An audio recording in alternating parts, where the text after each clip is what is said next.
xeyna simna xina anun no gonna yal in Yesu Christa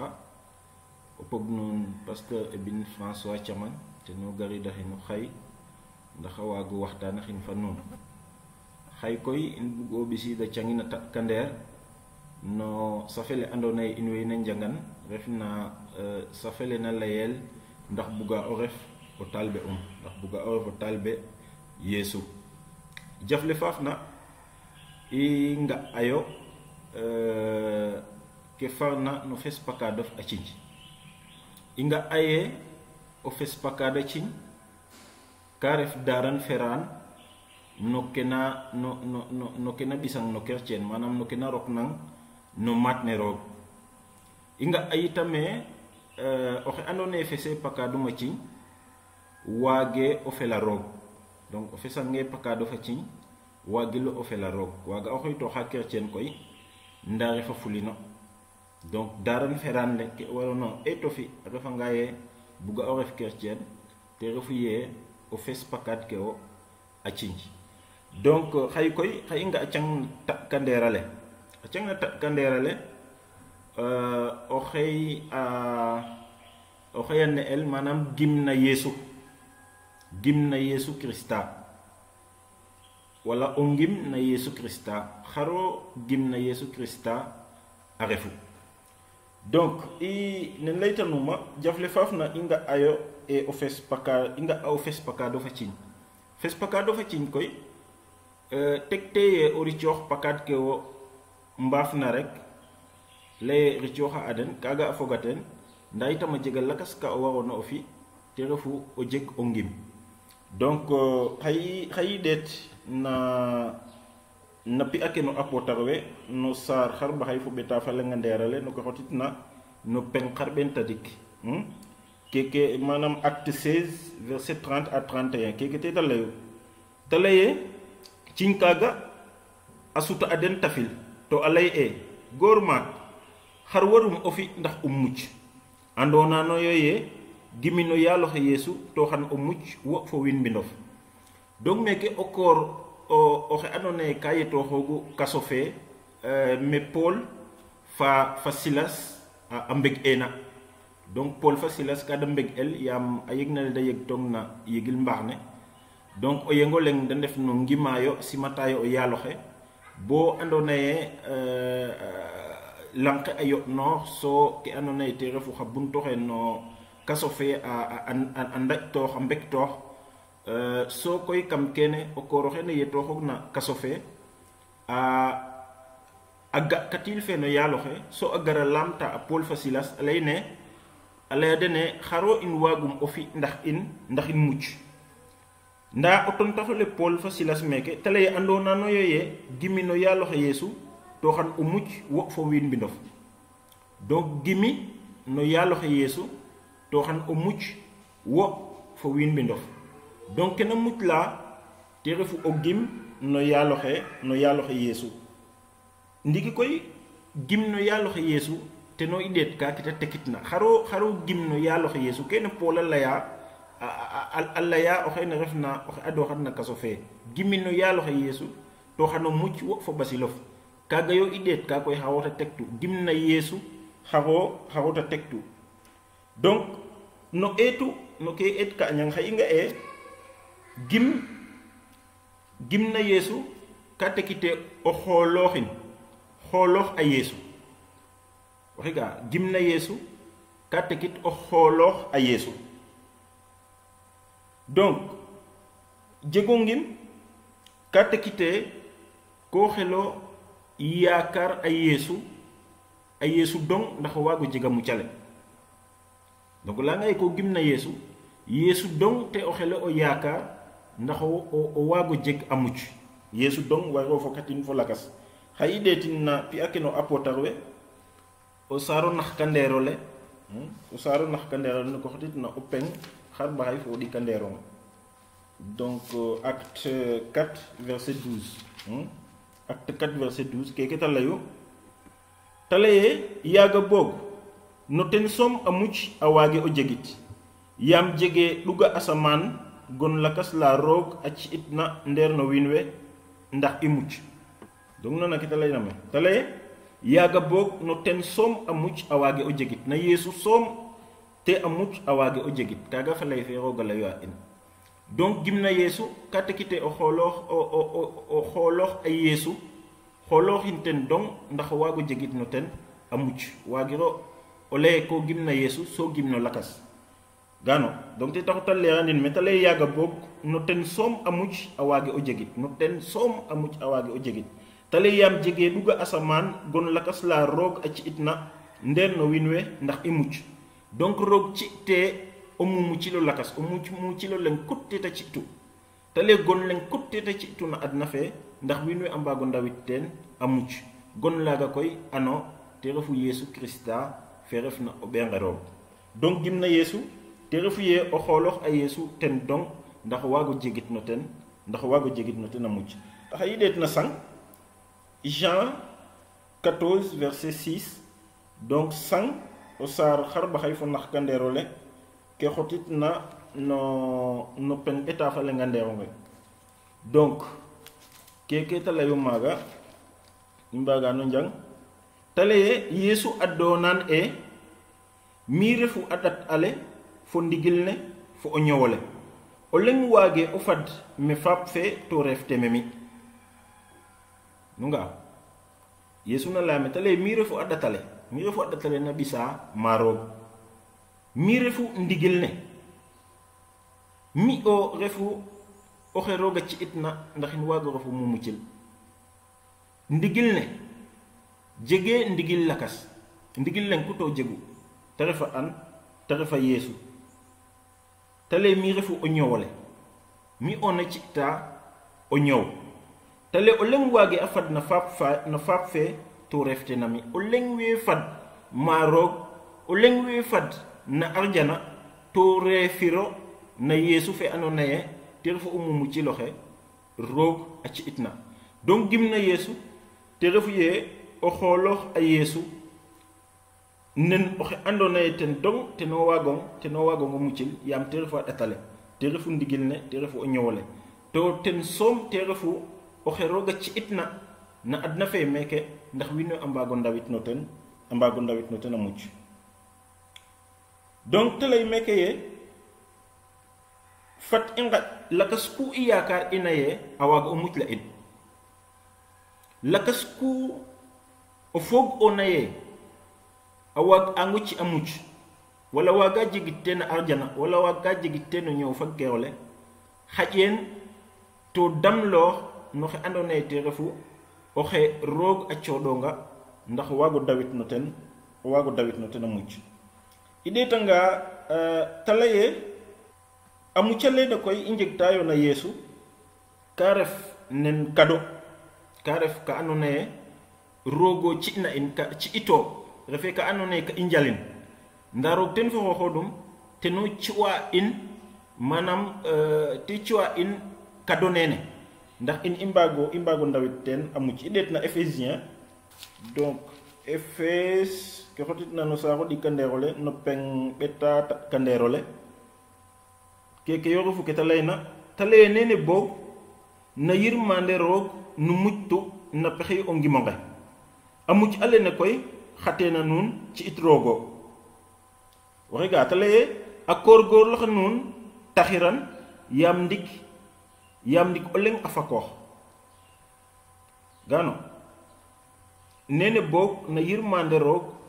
nu muctu donc a muccale yirmande yo roogo ɗeetwa in ba a gaye in fa qooxod in a xaƴanga in na sankaxte i ndetayo so na yirmande koy ta waaɗ pexey na waagna o tax i njega mucc gano ino kay ka i njaɓa rek ke andona ye rooga fi'an bo ƴut a muccale rooga a motandin no ɓeem yesu krista in no ke ta xoyata in te refu ye njaɓ yo a muccale in ci'uma a nuun na yesu njaɓeno gano ko jaɓan nen ci'it na andona ye roog teno ci'ongo ten te doon ten a laye a koorgoorlax nuun taxiran yam ndiko lenga fakoox o leng waage fakooxe kan jal ka waagna tax in mucc adna fe fop parce que kam bakaat na i ndeedu to jege dara ka i mbaag na o mbi bo mbaago mbasanel bakaat nda koy a jega oxa andoona yee rogaluli daan te refa a o ɓeem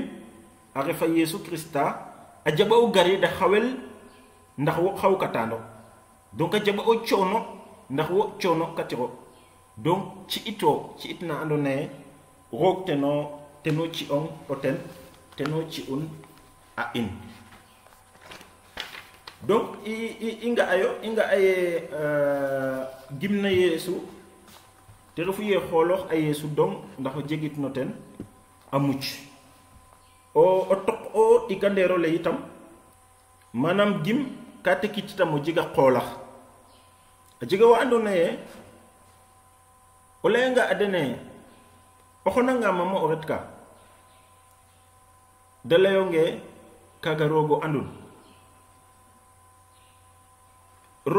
ndigilo nda roga lalana in kam fa lay fe ten refna a bibalale donc gimna Yesu koy te refu o jega xoolax o jeg a xoolax e jega a muccale yam kaga a bibalale laya in i mbaga o ɗeet na 1 Jean chapitre 5 manam ça fait perandale sang no ke xotitna no saar o ɓet kandeerole no peng xar baxay fo o lengandeerole keke ta layu ta laye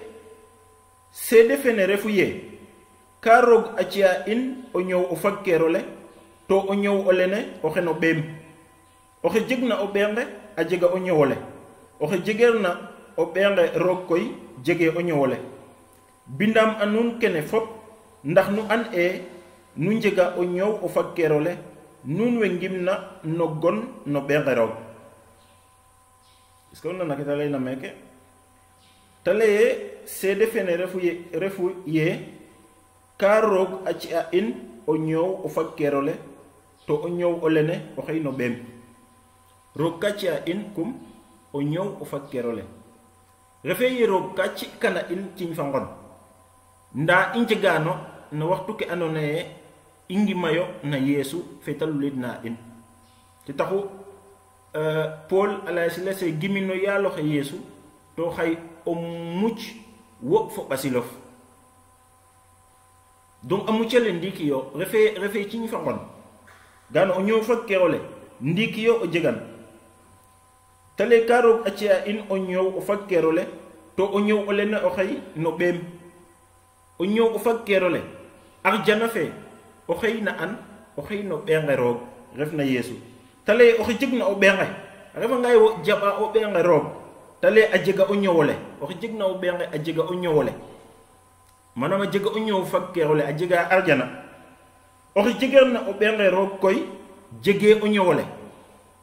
ale o jegange o ɓeenga roog o jegange a Yesu o jaɓange a Yesu neno yaalo fo o mumucilof ale jegiro o ñowole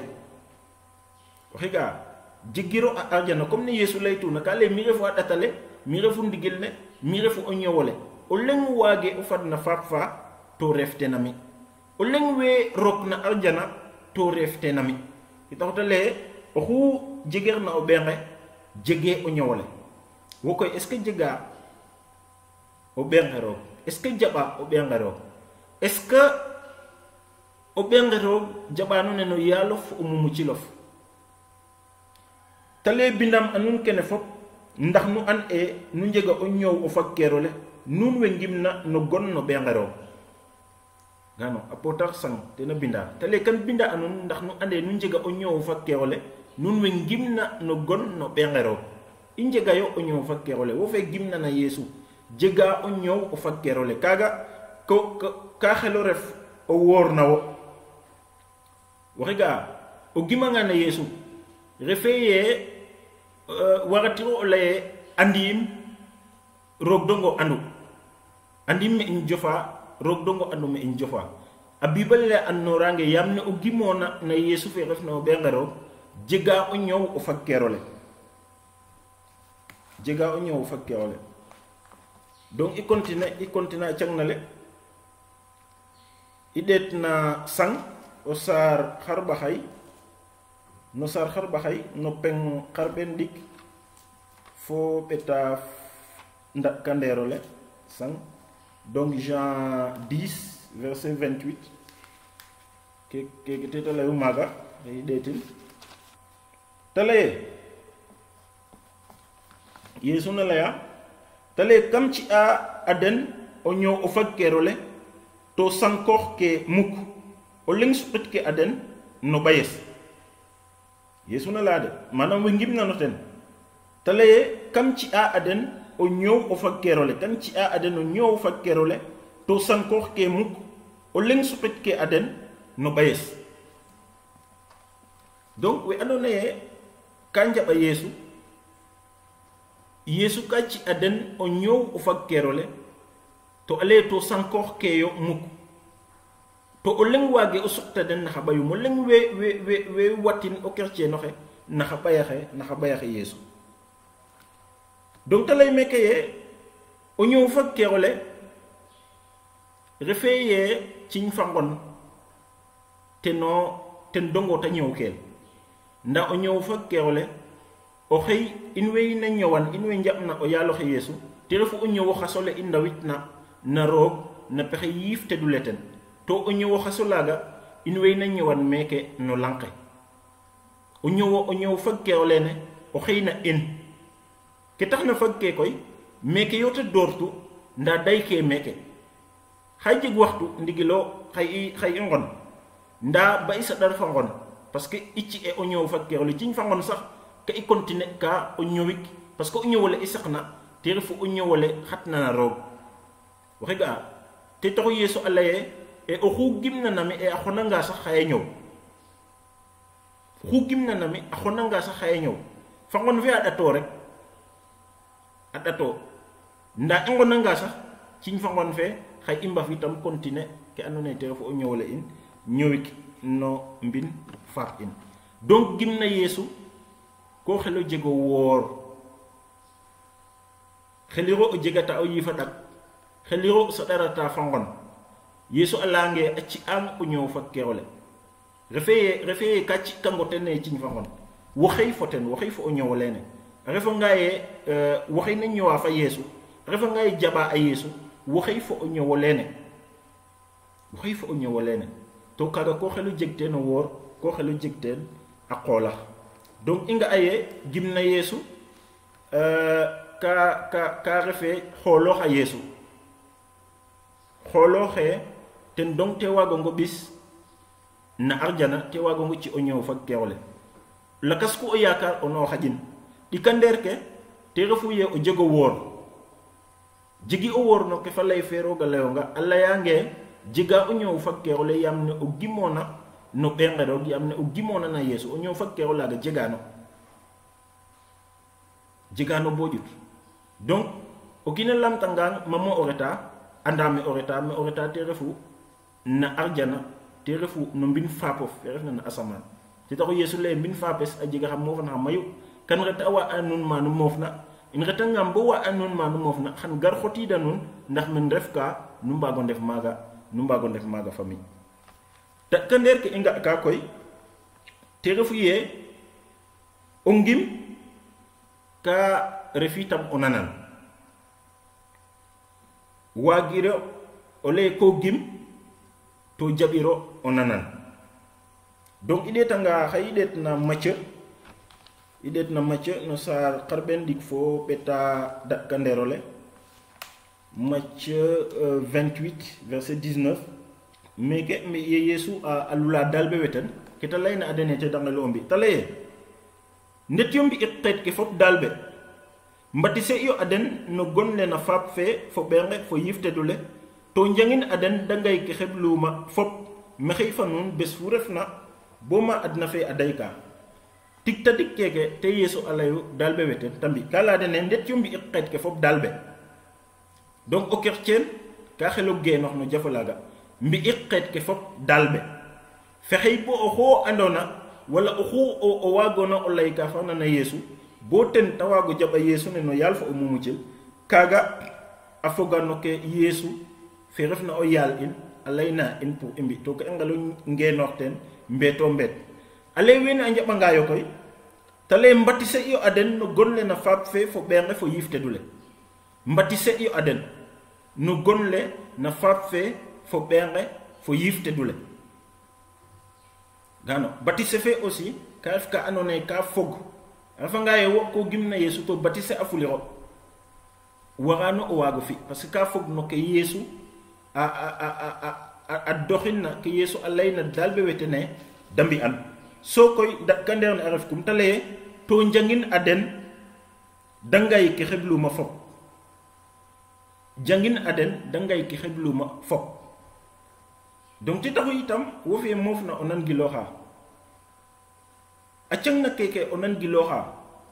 karaf ke anone ka mujango annor oxe o yalof arefna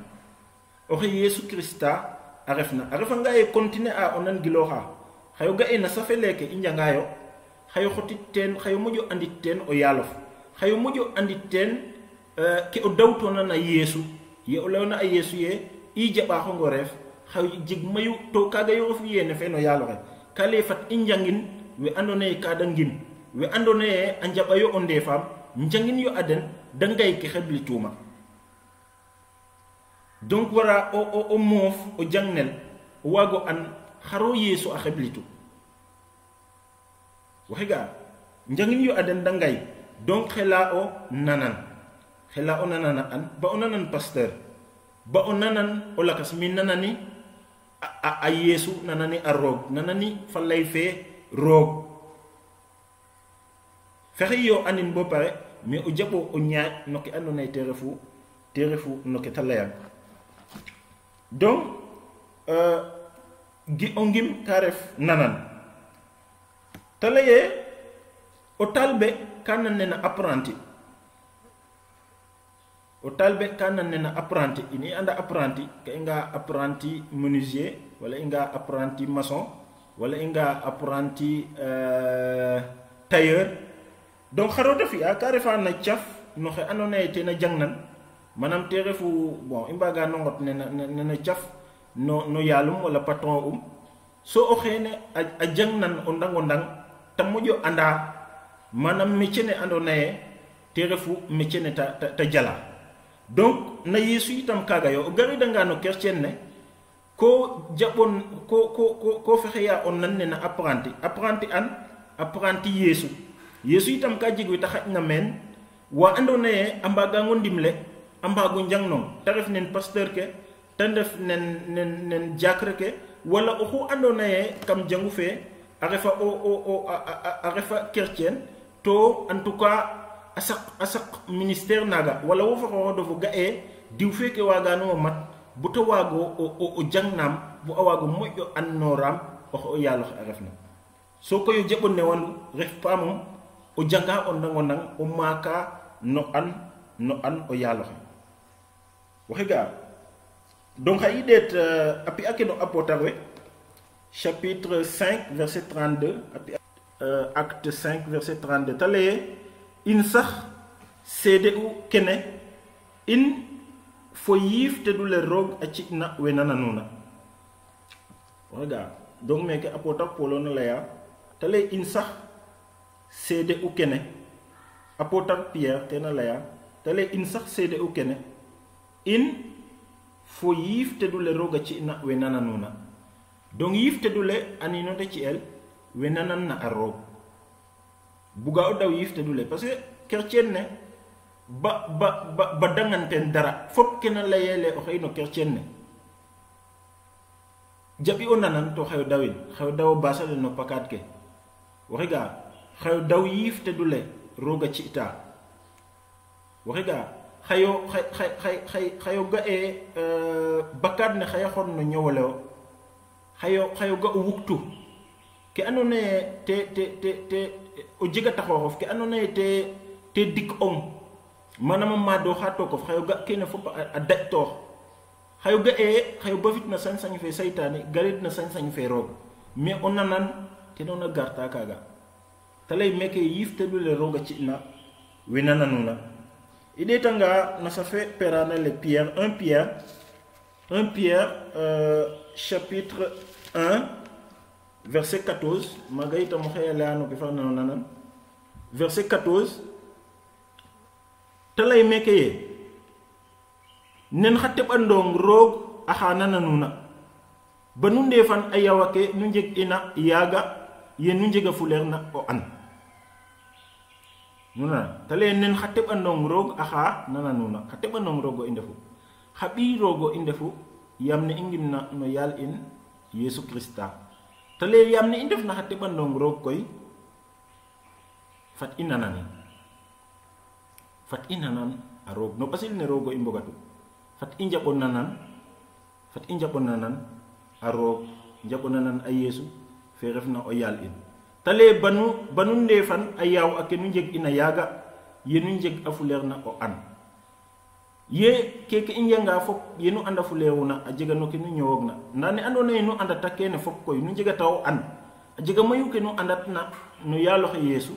no ke nu andat na fa lay fe roog tale ba i ñowat na yaw ake in yaga donc il faut i nja o mbesa ciiñ a pesoro da paxera ke a ña inot a paxera ke andona ye ɓoxote a roog o ndam i mbago ngolandin naxa ñëw in waxe ga donc bo fa ndiko nanano i det na Romain 1 verset 5 donc a cangino a penga xu waag na sat kandid a cang na le rek ka i njangan donc Romain 1 verset 5 ta leye no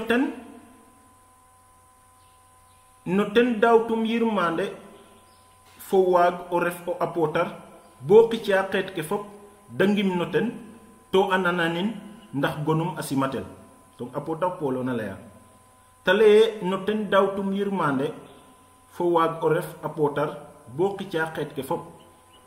donc na Yesu te ta dawtu yirmande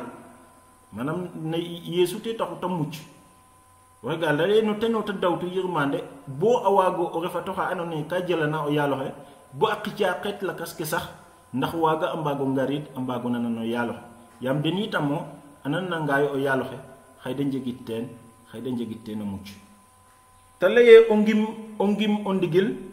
ka waro doxa in no nanan a Yesu no nanan o yaal in Yesu Krista kaga koy o cilo wo ona jilan refe ka andona ye o kin ka poñe kang wala roog ka gar ka a poñe ong pour a forcer ong non non roog ke ta soxla na te refu ye o fi'in fo xeeñof jilane na xooxof o buganga o reefa roog ba o ɗeet no kiin ba ye yaame ko seda a diw mais fata xat no xeeñ lewo roog xeeñ lewo ta soxla'u a Bible ka lay o kiin ke yulna a ngidum te ta ga'a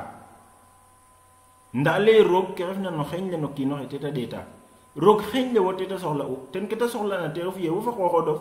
o jilana xooxof ndax kene i laya fop o nanano le te refe na wo o taxata wo jilanu o xooxof o nanana roog wo jilanu o xooxof o ñaaƴ no ke andona ye te refu no ke roog a bugna donc ta lay meke ye i mbaftanga na sañ-sañ fe saytaani ngarid na sañ-sañ fe roog donc na sañ-sañ roogo i ndefatu i ndefangaayo chrétien na sañ-sañ roog te i ndefatu donc comme que i ndef na sañ-sañ roog koy ke i ngelo o ñaaƴata no ke ta laya in wala no ke ta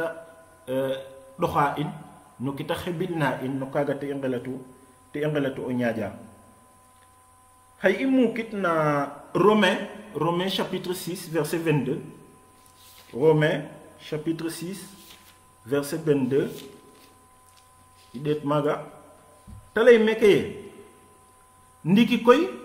nu sute na bakkaat pour ta polo na laya de ane ta chrétien ke rom ta lay ndiki koy nu sute na bakkaat so ndefat fat roog o rim nuun a refata o ñowa o tedu so muj nuun a refat o ñoow o fag kerole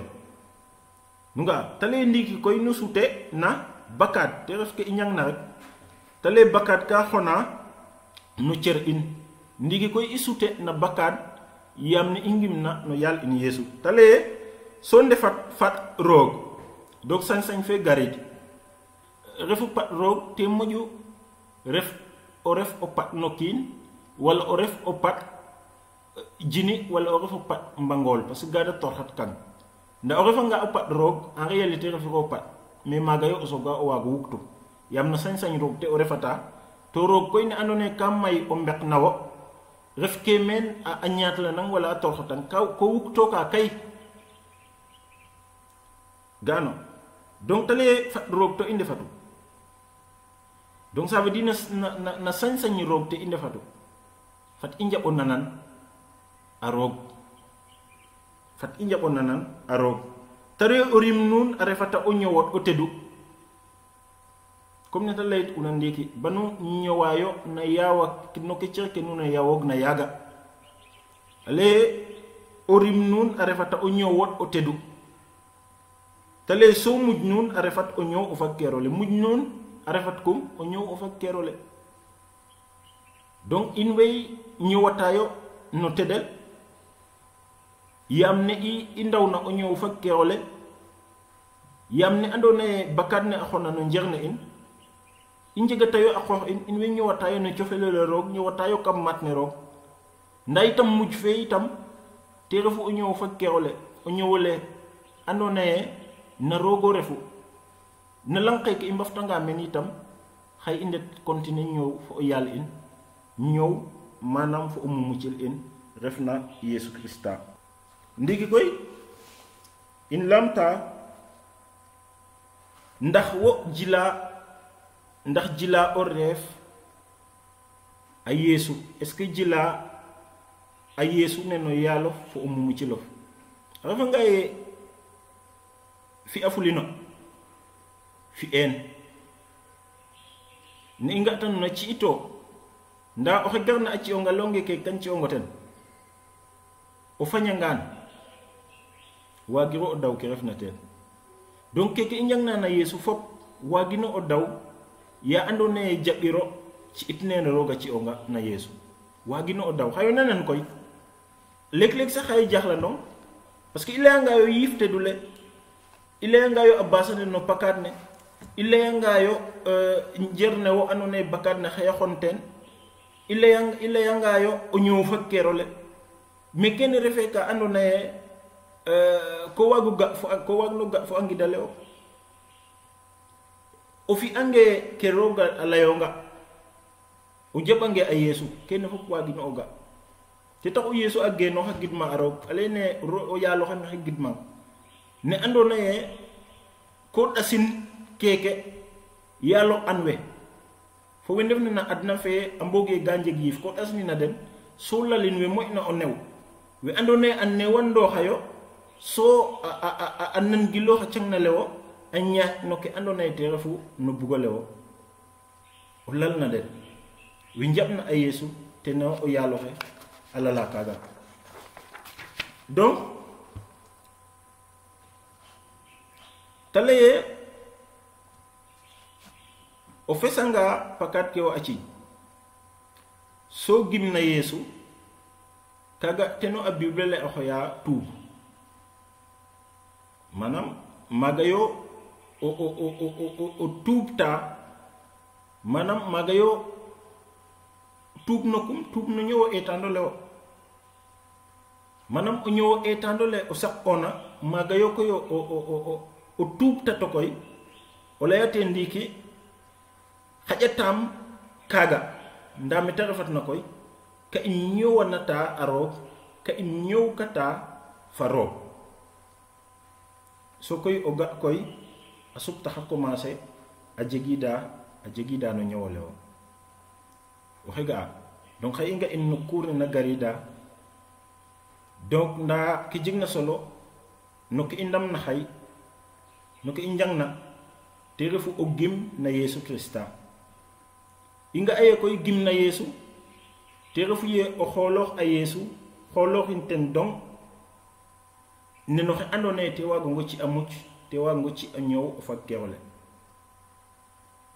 ne Yesu a laytuna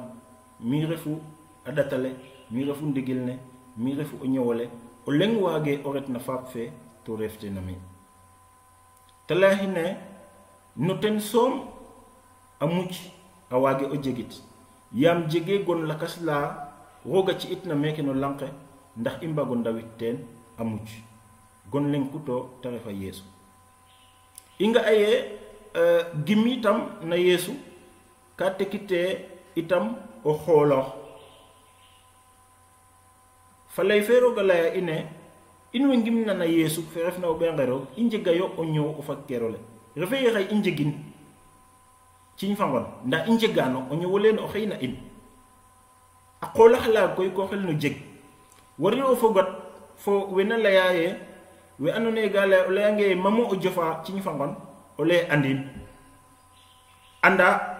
yam fa lay ferog alayang fa lay ferog alay jega o ñew o fakkero le to yesu ka geno xale o xene nya a fami nya ke na hani bandaxe o xene nya na hani bandaxe te refu o xe ga na mbambirum o xe ander na metereta ndawe na nya a fa yesu nya ke yo nuni bandole a anda yo meden jofa me njufa koy te refu no bin fat in fer na asaman so dat kander na gimna yesu te refu ye nananen nanan a yesu ta dikkaga te refu ngim xolo jego wo jabo nanan ta dikkaga ka xelo ref na wo fe andone ko lay o talbe yesu te o refo donc ya sam ya lo xa barka in ci axina in en tout cas waxtu ka andone ha immago mo faxin o jang na xina nun itam te ci andona wodola andone en tout cas xay nu mbago nan gi lo xayo a ciagnale donc i mojo an o yal ina refna ya samo yalo xe barke anon no gonno yal in yesu amen